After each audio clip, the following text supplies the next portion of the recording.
Ito ang ginawang pagbangga ng mga barko ng China sa barko ng Bureau of Fisheries and Aquatic Resources o BFAR, BRP Dato Sanday.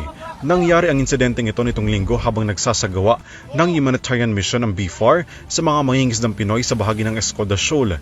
Magbabahagi lang sana ng diesel, pagkain at mga medical na supply ang BFAR noong mangyari ang pangharas at pagbunggo ng Chinese Coast Guard vessel. Ayon sa National Task Force for the West Philippine Sea, aabot sa 8 barko ng China ang nangharas sa barko ng BFAR. Ang National Maritime Council mariing kinundina ang panibagong pangharas at pagbangga ng Chinese Coast Guard vessel sa barko ng civilian government agency na BRP Dato Sanday. Pinaalalahanan din ng NMC ang China na sumunod sa kanilang pangakong hindi maging dahilan sa pagtaas ng tensyon at gumawa ng paraan upang matalakay ang sigalot sa pamamagitan ng dialogo. Ang Escoda Shoal ay may layong 110 nautical miles mula sa isla ng Palawan, malinaw na pasok sa exclusive economic zone ng Pilipinas.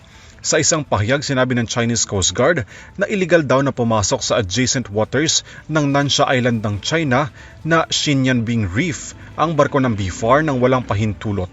At iginiit na nagpatuloy ang delikadong pag-approach ng barko ng BFAR sa CCG vessel habang banayad umano ang paglalayag ng kanilang barko.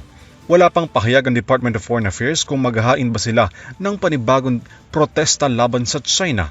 Ang pinakabagong pangharas ng China, ilang araw lang ang nakalipas noong nagpakawala naman ng flare ang China habang nagsasagawa ng aircraft routine ang BFAR sa bahagi ng Bajo de Masinloc at ng Zamora Reef. Para sa EuroTV News, Alvin Pelobello sumasaludo sa bawat Pilipino.